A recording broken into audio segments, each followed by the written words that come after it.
maybe let me give you an example. So imagine that you have these interlock structures, and you have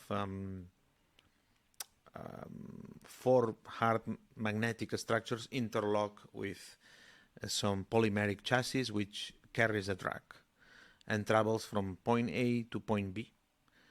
And at point B, you are able to destroy this, or separate, not destroy, to separate the hard part from the soft part. The hard part goes away with the magnetic field, or because you program it this way, and that soft part melts with, or dissolves with, or adapts because it's soft with the tissue. That would be a way of using the hard part for motion, because the hard part would be a metal that is magnetic, and the soft part to be delivered to the tissue for the, let's say, delivering a drag, or doing other type of biomedical task. That would be an optimal combination of hard and soft. But also in catheters, right? There is this variable stiffness catheters that Brad Nelson is working with. Composing is also building a structure, right?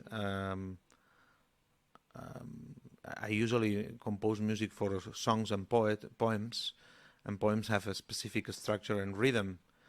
And when you are building the harmony for this, the harmony and the rhythm for this music, you must respect the text a lot, right? And I would believe that working in micro nanorobots is a bit similar, because you need to build a micro nanorobot with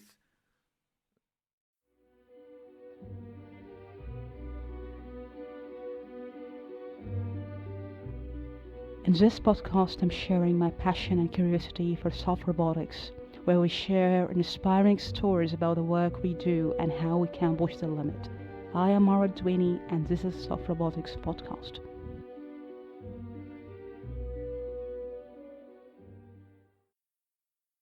Support for this show comes from Science Robotics Journal. I really find Science Robotics to be a great resource for reliable and tangible research, where we can really push the limit of the science we do in robotics. Great way to stay up to date with the published article is checking out the released monthly issue. All the links will be included in each episode description.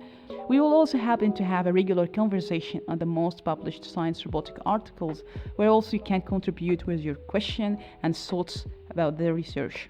Thanks Science Robotics for sponsoring Soft Robotics Podcast. So maybe I would like to give first how I would like to define yourself for people maybe first time listening to you. How I would like to define yourself. Sure, I'm a chemist that works in small-scale robotics, and my role is to develop the materials and the fabrication processes that will enable the realization of these micro nanorobotic structures. So, for instance, we work in magnetic micro-robots, and my role is to find the optimal magnetic materials and the fabrication processes that will allow to build these devices and design them in a way that will be able to move them in complex fluid environments, like inside the body. And of course, this is very challenging work, because you are not only looking at optimal performance in terms of magnetism, for instance, but also you are looking for materials that can be implanted inside the body. So there is a lot of aspects in this area that have to be considered, especially if we work in biomedical applications, like biocompatibility, cytotoxicity, how much therapeutic cargo I can load on these micro nanorobots. And basically this is how I could define you, a chemist that works in materials for small scale robots, for biomedical applications mainly. Great. Maybe I want to ask you, when you look at the soft robotics field, what are main challenges so far? You work in the perspective of material for medical application here, but if you can just see the field overall, what are many challenges so far in soft robotics? So first of all, when you implant a foreign body in biological environment, what you want is that this material is has some features that are as close as possible to the environment where this device has to operate, right? So, for instance, usually tissues are soft, and they have certain mechanical properties. So when you are implanting a body that would have similar mechanical properties, the stiffness and so on, it would be much better, right? It could adapt better to the environment for certain applications, right? So this is challenging because, for instance, when you work with magnetic materials, most of magnetic materials are metals, alloys, or ceramics. But you can create composites with polymers and make these magnetic micro nanorobots more soft. And why having softness is important? Because usually soft materials allow you to adapt. They have flexibility. So if let's say a micro nanorobot has to go through the vasculature and has to go to a narrow, let's say, a vein or artery, it could change its shape, or it could shrink to be able to go through those channels. So these are very important aspects. Also, most of soft materials they have a chemical structure, let's say, that allow for hosting other substances, like, for instance, drugs. So many people use, for instance, hydrogels, which are soft materials, and these hydrogels can host a lot of water, and inside this water you can host some therapeutic agents. So I think having the soft feature in micro nanorobots is very important in this field. Maybe I want to ask you in this case about the material and the shape, and you mentioned how you maintain softness and you're adding magnetic material inside the material. If there is something like a trade-off in the design that if you add too much, you lose something, as you mentioned, hydrogel case. So how do you blend the design space between the material and the shape and adding feature like magnetic particles and still maintain softness? This is a very complex problem because usually you want to have as much as possible magnetic material to exert sufficient forces or torques to that material, but then of course you compromise, of course, stiffness. So I think that this has to be done when evaluating the specific application you are going to target, right? If you are if you're gonna have an application in which your micro nanorobot is not so far from the skin, let's say, you could have less magnetic material because you could have magnetic fields much closer. On the other hand, if you have a magnetic micro robot that has to be very inside, deep in the body, then you need to have much more magnetic material, and this is complex. So there is always these challenges and trade-offs but you usually try to solve them when you have the specific application, specific disease that you want to target, right? That's how we approach the challenges and the obstacles. Maybe I want to ask you about the design. How you ensure the design first step to actuate this magnetic part with external actuation here or stimulus, and also how you think about sensing to make sure whatever the machine here, a small particle doing its job.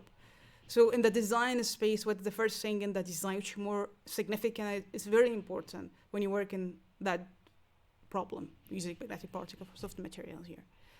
Yeah, it's very important because depending on the design, you can apply lower or higher magnetic fields, oscillating, or gradients. For instance, we know that by having structures that can corkscrew like these helical micro-robots, we don't need to apply high magnitude magnetic fields, because with lower magnitude magnetic fields and at several hertz, we can enable translation of these devices. In the body, of course, you have other problems, right? You cannot put one of these devices against the flow, it will be very difficult then to swim against the flow.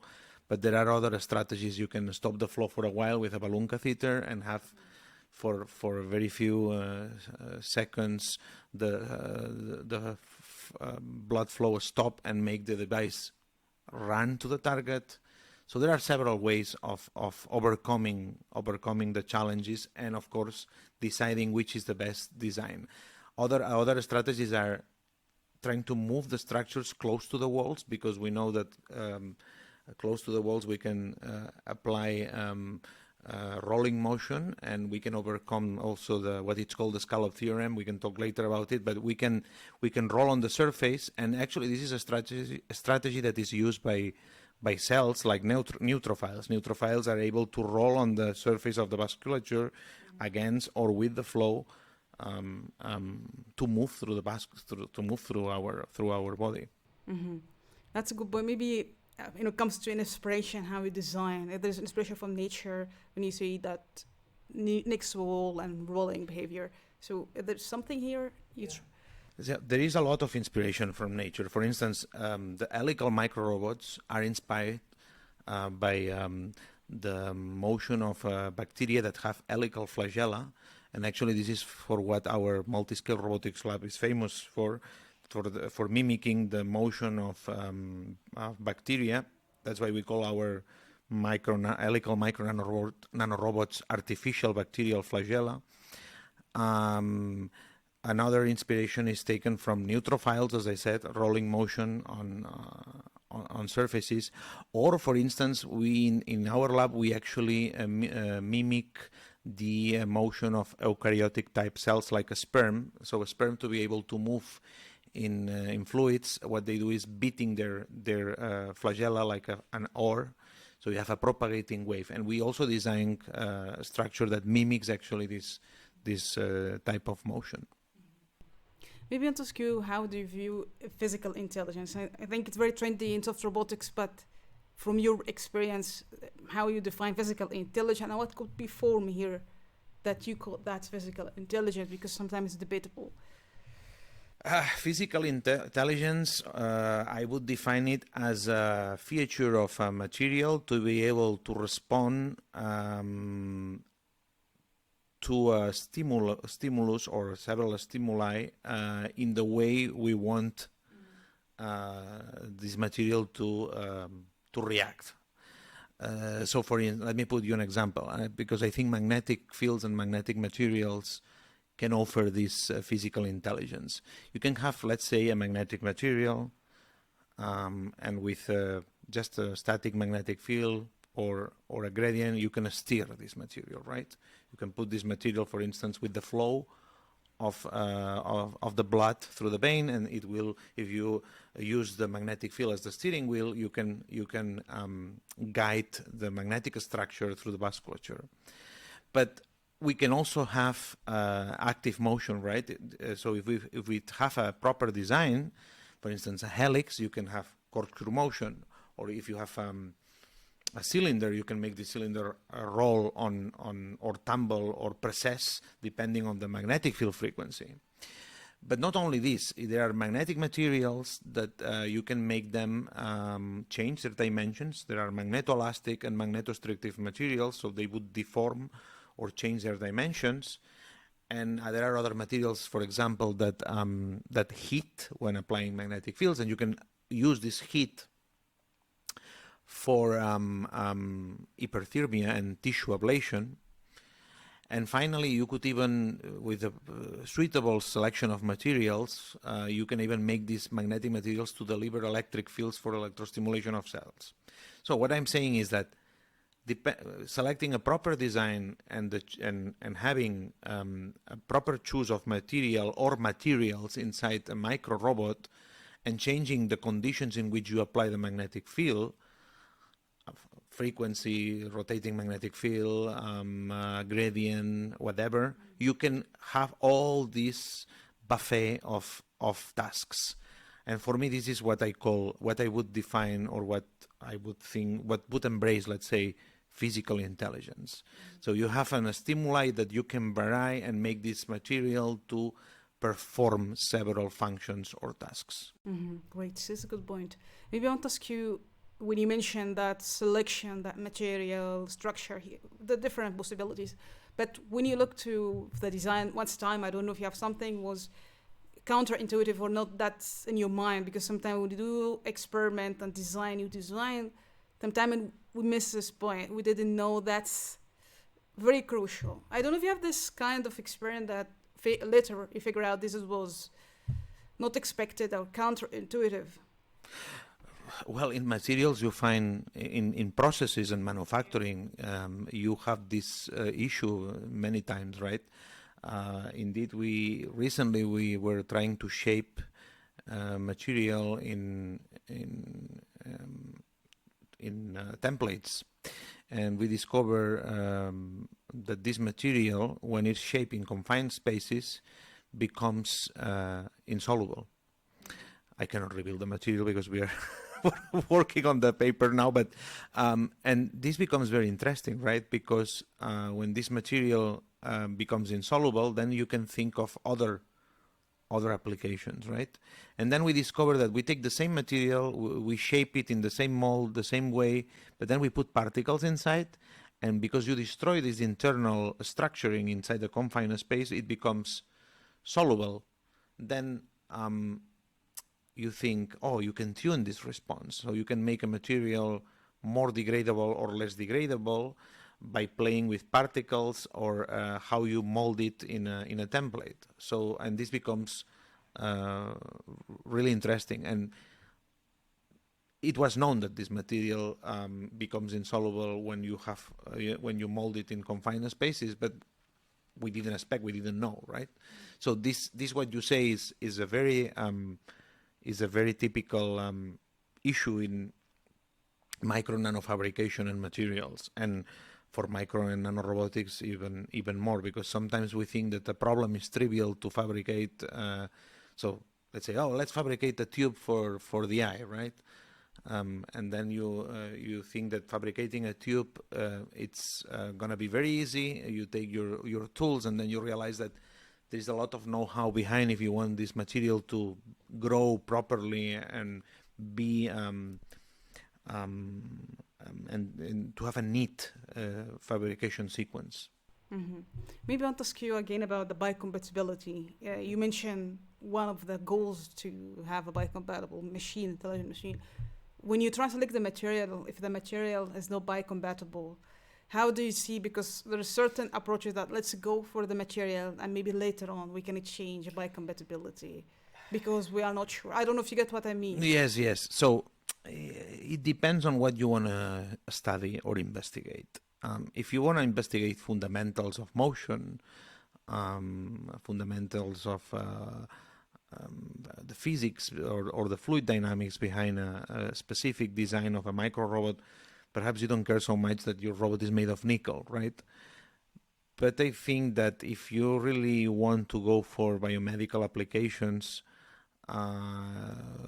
we really need to make efforts in the sense that all the processes and materials that are involved do not bring or do not imply the use of toxic substances.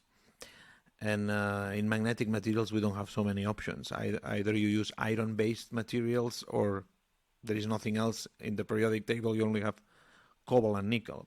And also, in soft materials, many people is using 3D printing and using light, for instance. To be able to shape these materials, these soft materials with light, you need acrylic groups. Acrylic groups are not liked by cells. Cells don't like them. So you need to find strategies to avoid these chemical moieties in soft materials, to avoid possible cytotoxic effects later when this material is in the body and degrades. That's a very good point. I will come back again for 3D printing because I think also you do 4D printing in the lab. So, but maybe before that, I want to ask you if there's something also you think should be focused in the field of soft robotics, or maybe you hold the controversy. You don't think this is not the right way. You disagree, or you have different opinions about certain approaches when it comes to what you do, or maybe if something you think, well, I don't agree with that, I think that is not the right way, or a different view or disagreement here? Well, one thing that I don't really like is some people.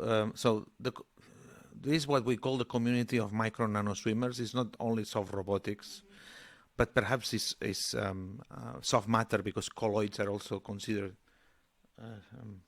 soft matter. But there is something that I really insist that. So there is these people that uses other sources of for motion, like chemical reactions, like this catalytically propelled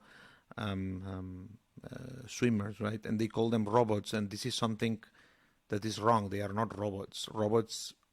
A robot is a device that follows the robotic laws. That there is a system that controls them. That you can stop their motion when you want. That you can control their trajectory all the time. That this device can follow some trajectory following some path planning algorithms. But there is people that misuse the word robot for anything, micro and nano robot for anything at the micro nano scale that moves. But if you call micro nano robot a chemically propelled device, then a leaf flying with the wind is also a robot, right? And this is something I'm a bit I disagree, right? Calling some certain types of swimmers robots. But apart from that, I think the community of soft robotics in the field of micro nano robotics, I think there are many interesting things that are happening, not only on devices that can be implanted in the body, but also with tools like micro grippers and with origami like structures and I think we have seen actually that after several years of controlling how matter should grow and how should be shaped, there is this amazing world of micro nanorobotics that benefits and drinks from all the materials and chemistry developments of the last 2 decades. Maybe I want to go again for the 3D printing, because and also 4D, when you have a stimulus, we can explain the difference here also. But I want to ask you the differences here between using traditional technique in fabrication and 3D printing, which is give us possibility to do complex shape. But yet there is a problem with how we make sure you print the same conductivity in different places of the same structure. If we speak about complex structure, you print, how we make sure this printing is consistent. Is it because of the material you print or because of the printing technique? Can you tell us about the challenges in 3D printing here? So there are many 3D printing techniques, right? You have 3D printing techniques that use light to structure the material. Then there is techniques that use melting of a powder, and all have different resolutions and attainable dimensions. In micro nanorobotics, of course, you need very small structures, and we use two-photon polymerization, which uses the interaction of light from a laser, and at the point of the focal point when the two light meet, like when you, let's say this process is like when you have a lens, you have the sunlight and you can burn the paper more or less. So, and this you can get very beautiful micron size structures. And we use a lot this technology for fabricating micro nanorobots. Usually what I do is printing the molds instead of printing the devices. I print the template and then I fill the templates with material. And one of our latest works is combining a soft chassis of polymeric chassis with interlock with metallic parts, right? Because I benefit from the hard parts of a magnetic material, which is interlocked with the soft material, which I also benefit from, right? So this was one of our latest achievements. It was a paper published in 2019 in Nature Communications. So we have a soft hard mechanical interlock micro machine that uses both the nice properties from soft materials and the nice properties of hard material. But do you think there's something should be consider when it comes to the printing here? And generally speaking, in the field, how do you view the challenges 3D printing?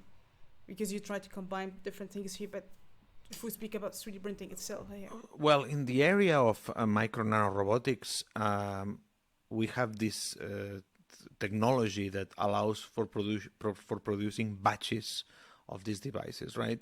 So here the question is, if we are producing robots with 3D printing for other applications, and I'm not now talking about micro-nanoscale, the question is if this 3D printing can be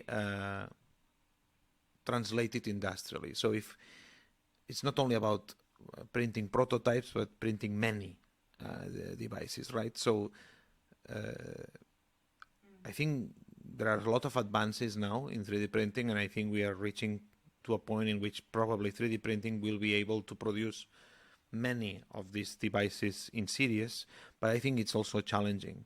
It's also challenging, especially if you start combining 3D printing with other manufacturing processes and all these things. If you have to take this material and have a coating later, and there is a lot of, I believe there is a lot of challenges. And also in micro nanorobotics, there are challenges.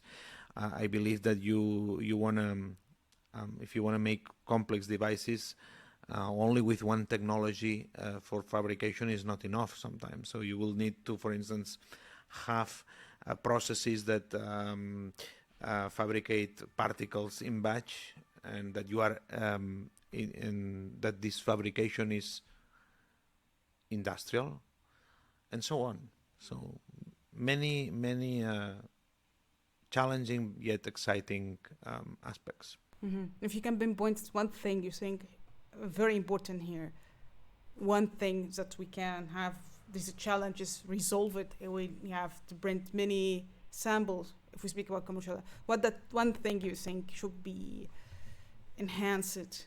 Do you think it's a material we develop, for example, or the printer itself? Or? Well, the printer is for sure one, right? But also the materials that is this printer capable of shaping, of printing, let's say. So it's always it's always a matter of more than one thing, right? So I want to ask you the combination of the soft and stiff material here. If you think about how much you combine the soft and stiff to do certain task, how this is a multi-material here? If we speak 4 material, 1, it's a small structure, 5. How you ensure that this combination of the material do this task and not, for example, effective to its toughness, to its performance? Do you think we have understanding of how we combine different materials with different maybe mechanical properties, electrical properties? It's just hypothetically here. So, maybe let me give you an example. So imagine that you have these interlock structures, and you have 4 hard magnetic structures interlock with some polymeric chassis which carries a drag and travels from point A to point B. And at point B, you are able to destroy this or separate, not destroy, to separate the hard part from the soft part. The hard part goes away with the magnetic field, or because you program it this way, and that soft part melts with, or dissolves with, or adapts because it's soft with the tissue.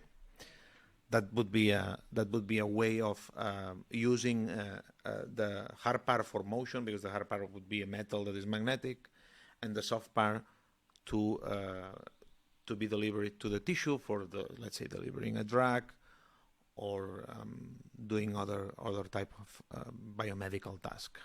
That would be an optimal combination of hard and soft. But also in catheters, right? There is this variable stiffness catheters that Brad Nelson is working with, and you want them to for certain things to be hard, and when you need to deform it, you need to transform this material into soft. So so this doesn't have to be a combination always. It can be a material that varies the stiffness too, right? Yeah, great. Maybe a few questions left. can you share what's really exciting moment when you do in the research in your lab? The most exciting moment you remember? There are several. Sometimes is when you think that something will work, and many people tell you it's not going to work, and then it works.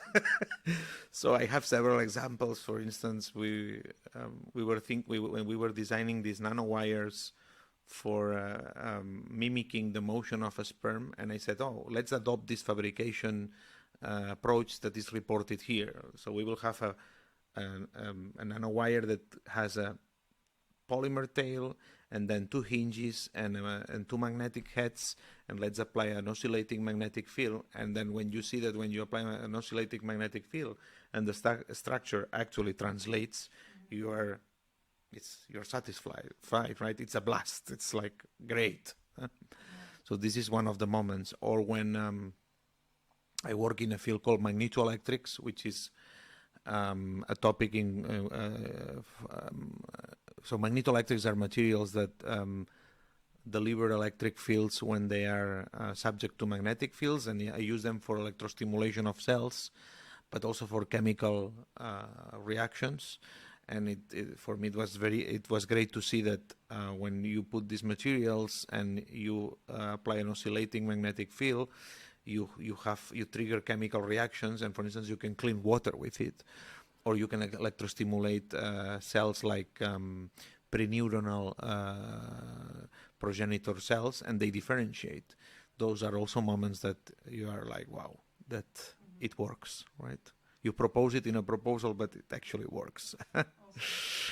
Maybe I want to ask you, when you think about the magnetic particle here, when you think, maybe, I don't know, you think what could be alternative if we remove the magnets and external stimulation here? Do you have any idea that you can achieve what you achieve now, but with different stimulus here? So there are people that use these other external sources of energy, like ultrasound. Actually, there is a Professor Daniel Ahmed, also at TTH, that uses acoustics for manipulation, and acoustics are also used in in hospitals for imaging. And he also showed that with acoustics you can reach, you can also achieve propulsion of micro nanostructures in very different ways. And I think acoustics is also very promising, and you could also think about combining acoustics with magnetic fields. Actually, he showed a paper on this recently.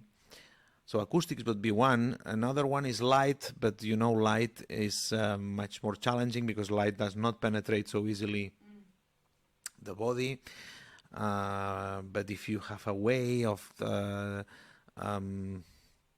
transferring light inside the body, for instance, you could think about a catheter that has a light source and can manipulate some structures. That could be also another approach. But I think acoustics and magnetics are, in my opinion, and of course I want to stress that this is my opinion, magnetics and acoustics are two of the most realistic approaches for motion of micro nanorobots inside the body. Awesome. Maybe I want to ask you, since you mentioned you're a composer. I didn't know that. But I'm just amazed because I like listening to music, and I feel that it's brilliant when you come with new rhythm, or just how it's feel for you to compose. It's about way of thinking as well, of to be a composer. And do you think this affects you when you try to be innovative in solution? Yeah, I think that composing is also building a structure, right? I usually compose music for songs and poems, and poems have a specific structure and rhythm. And when you are building the harmony for this, the harmony and the rhythm for this music, you must respect the text a lot, right? And I would believe that working in micro nanorobots is a bit similar, because you need to build a micro nanorobot with the materials for motion, which would be the harmony in this case, and all these decorations, which are not decorations, but the drag, the contrast agents, and you have also to do it in a way you respect the body, let's say, right? So there is a lot of, I think there is a lot of similarities in the way that you have to be innovative, right? And in music is an art, so it's obvious, right? But in science, you have to be also very imaginative too. And we see many times in art inspiration from nature, right? Yeah. So it is in engineering. That's great. Yeah. Maybe I want to ask you if there's feature. When you think about the machine in a small scale, feature you wish you can achieve certain features? What I would love to see is that one of my micro nano devices are able to show a relevant or that can really play a key role in solving a health problem. I'm currently working with, as I said, with magnetoelectric materials, and I would like to see these devices electrostimulating tissues and helping to solve problems, for instance, in the central nervous system. This could be a spinal cord injury or glioblastoma or Parkinson or other diseases that affect this or optical nerve problems, right?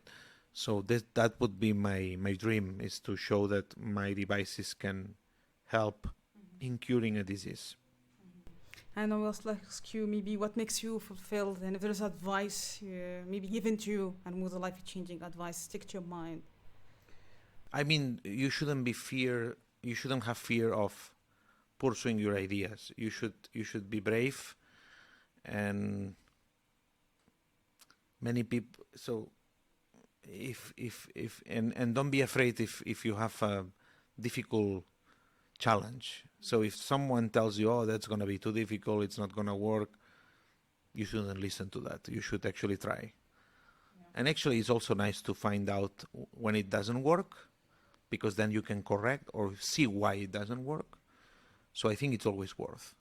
Yeah, that's okay. I don't know if you have any final words you'd like to say to people listening. Final words. Final words. Yeah. Well, I think the micro nanorobotics field is a very exciting area of research. You can contribute to it from many angles. I contribute from the materials, but you can contribute from, of course, from engineering, no doubt, from different engineering, like electrical engineering, mechanical engineering, from computer science, machine learning. So, and this is what I like from this topic, because it gathers people from different expertise, and this is the beauty of the field.